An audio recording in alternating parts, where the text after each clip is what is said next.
Wish me luck. I'm about to talk about Gen Zs. You have to stop this shit. Language now. We'll be even in a deeper shit. Oh no, that is not parliamentary. You know what? I think this might be the official language. The second big problem we have is our young people.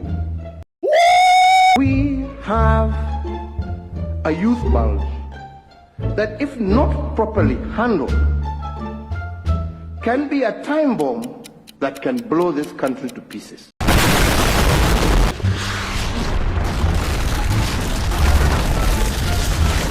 Thank you so much for that, Mr. President. But quick question, if these people understood what the president is saying, why are they clapping? Don't they understand that, oh, is it just me? No? Well, now, if you have somewhere to go, or you are very busy, you're just rushing to watch another video, or probably don't like my face, well, I cannot blame you. I mean, look at this, it has happened. Well, what I want to say in this presentation is only one thing. You cannot stop Gen Zs, you can only manage Gen Zs. That is what the whole video is about. You cannot stop Gen Zs, you can only manage Gen Zs. There, you can go now. But before you go, please, can you at least subscribe to this channel in case you haven't subscribed? Hey, it's not by force, okay? If you want to do it, it's not a must that you do it. But if you can do it, it's gonna help me, it's gonna help the channel, it's gonna help our community grow. Also, can you press on the like button? Yes? No? Maybe? Okay, bye-bye. See you later. Now, back to Gen Zs. I'm going to give you 8 reasons why you cannot stop Gen Zs. The only thing you can do is to manage them. And you ask yourself, you speak as who? Let me tell you exactly what qualifies me to talk about Gen Zs. Number 1, I have dealt with Gen Zs in mentorship programs and the counseling programs. I have handled Gen Zs for a long time. Number 2, I've been in medical profession. I've handled a lot of Gen Zs and millennials. I'm very much aware about their medical, mental, even social problems. By the way, Gen Zs have a very big appetite for levonorgestrel. Just Google it. And then number 3, I am a parent. I have Gen Z children. Please don't tell them I made this video. I might end up in trouble.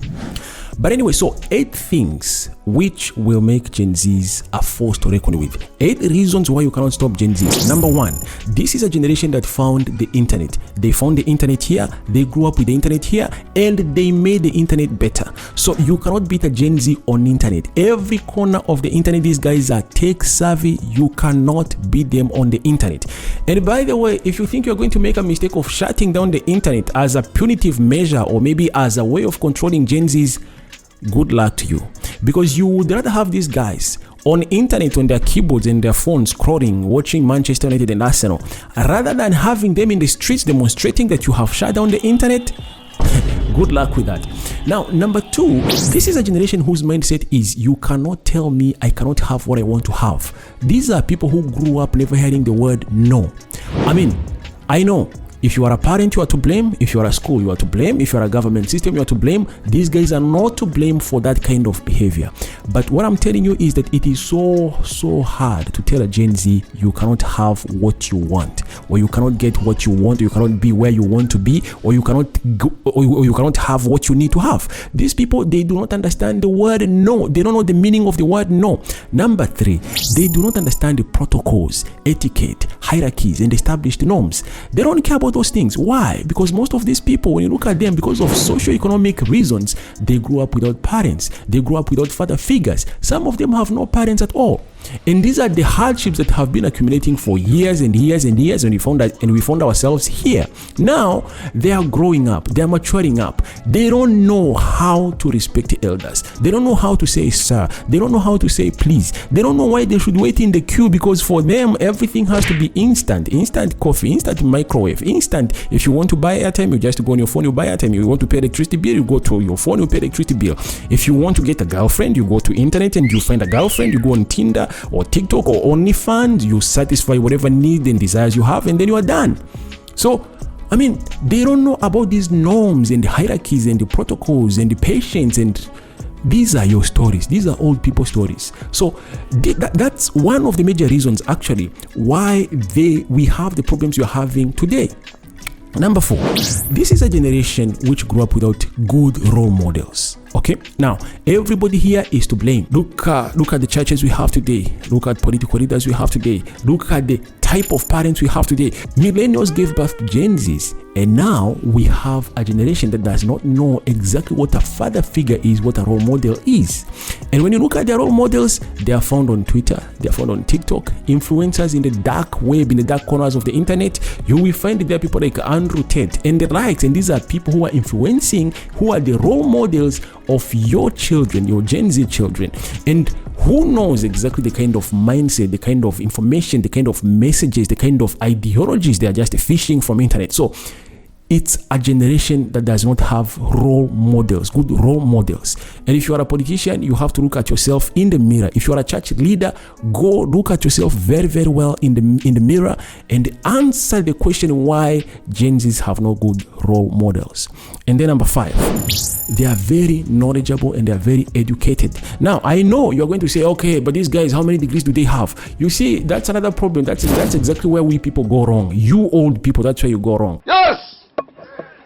You think education is going to a class and sit down and listen to a professor, read books, write essays, and then submit and then get a degrees. No.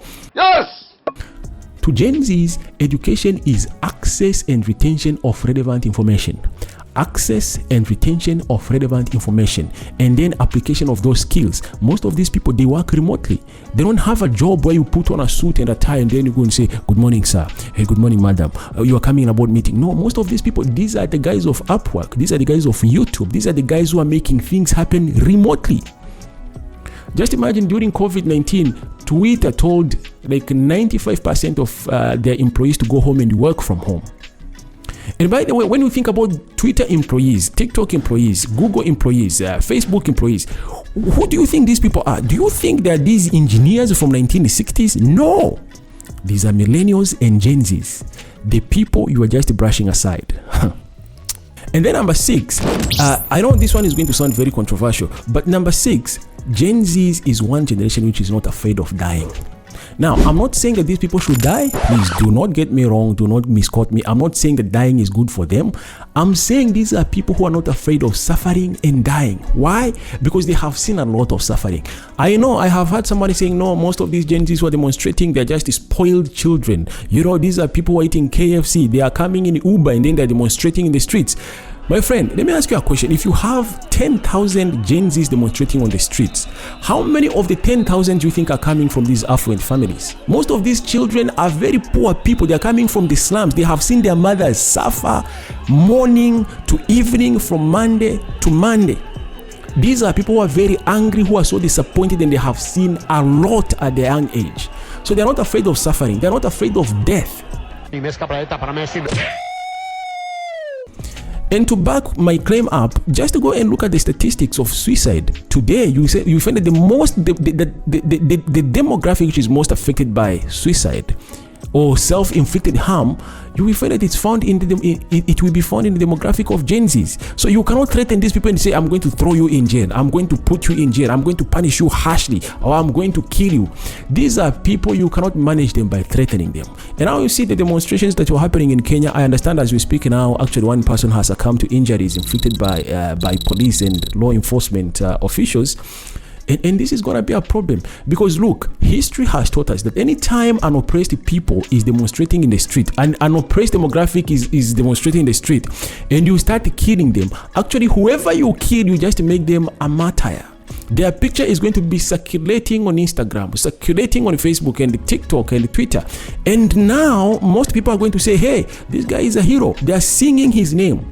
And you know, this is a generation that craves, they crave validation, they crave fame, they crave attention. So now, if you kill them, you are giving this attention they crave. If you oppress them, if you mistreat them, you are giving them exactly what they are looking for. So you cannot threaten them by saying, oh, I'm going to put you in jail, I'm going to... It will never work, okay? Now, number 7, Gen Zs have nothing to lose. Now, I just said above that, these are people who are not even afraid to die. They have nothing to lose because usually, when you threaten someone with death or with imprisonment or with whatever kind of harm, they will think about their children, they will think about their investments, they will think about their land. But guess what? Gen Zs own nothing. They don't have land, they don't have investments, they don't have families, they don't have anything. These are people who are just angry. So they own nothing. For that reason, they have nothing to lose. So you cannot threaten them and like, oh, my friend, these things you are blowing up, these are your investments. And I just say that most of those people, even their parents own nothing. And by the way, forget about their parents. Even their grandparents may not own anything. So it's telling them that, you cannot destroy the infrastructure, you cannot destroy these shops, you cannot destroy they don't care, they don't understand that language because they have nothing to lose. Number 8, and this is the most crucial thing that actually governments needs to pay attention to. Please, you will thank me later because the information I'm giving you is very, very crucial for Gen Zs in order to manage Gen Zs. Gen Zs, and I'm telling you this as a person who has been in mentorship programs, Gen Zs all over the world, they speak one language. They speak the same language.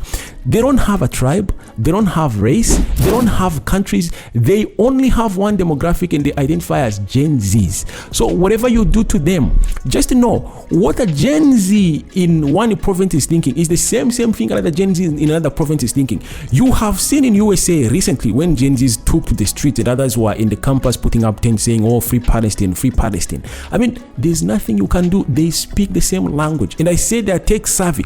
They know how to communicate among themselves. They're like an army of ants or locusts. You can't know who their leader is. You can't know when they plan their stuff. And you cannot even decode the information because the language they speak is so sophisticated for a very old mind to decode. Now, I'm going to give a warning to everybody who's listening to me or who's watching me today. If you happen to have Gen Zs teaming up with their elder brothers, the millennials, or probably their fathers, if they team up with millennials, just know it's over even before it begins. You lost this fight before it even began. Why? Because millennials is the angriest generation that we have today. The most disenfranchised generation are the millennials. They have seen all promises made to them broken. In fact, if they were not broken, they vanished. You see, millennials were told, oh, the future is better. Please just go to school, get a degree. You are the leaders of tomorrow. If you get education, education is the key. The key to what? Millennials have no jobs. These are the most educated people. These are the people who are very docile. These are the people who are very domesticated. They have been taken to churches. They respect their elders. They are a very good bunch. But what did they get in return? Nothing, nothing, nothing. So you cannot manage a coalition between millennials and Gen Zs because the millennials are very, very, very angry people. And again, what I just said above, what do millennials own? You see, I am from the millennial generation. Now, at my age, if you try to look at our fathers, for example, our fathers at my age, you would find someone has gotten a job. Immediately they left high school, they were assimilated or they were absorbed in the workforce. Some of them, they went to work for railway. Some of them they became clerks. Others went in the government offices. Others became they went to work for the post offices. Others went to the banks as tailors and accountants.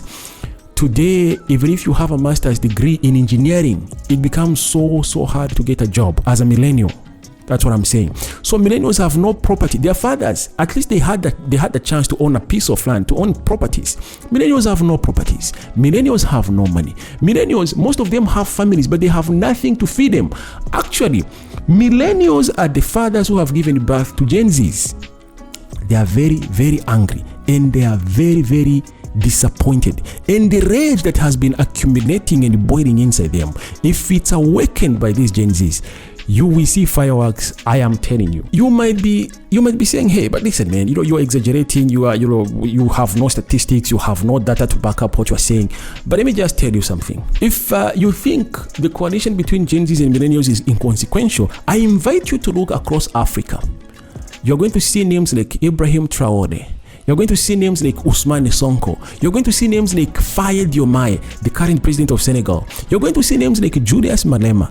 It is the same generation. And let me tell you, if you have Gen Zs and millennials in your military, if you have Gen Zs and millennials with tools of violence, with access to the tools of violence at their disposals.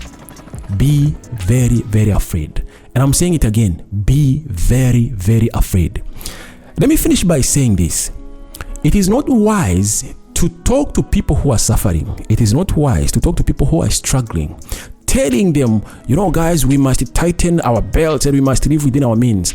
And when you are talking to them, you came in a private jet or you came in a helicopter, wearing a watch which is like $150,000, wearing a shoe which is like $400,000, and you are flashing a very flamboyant life, and you are talking down at people who are suffering, who can barely afford 1 meal a day.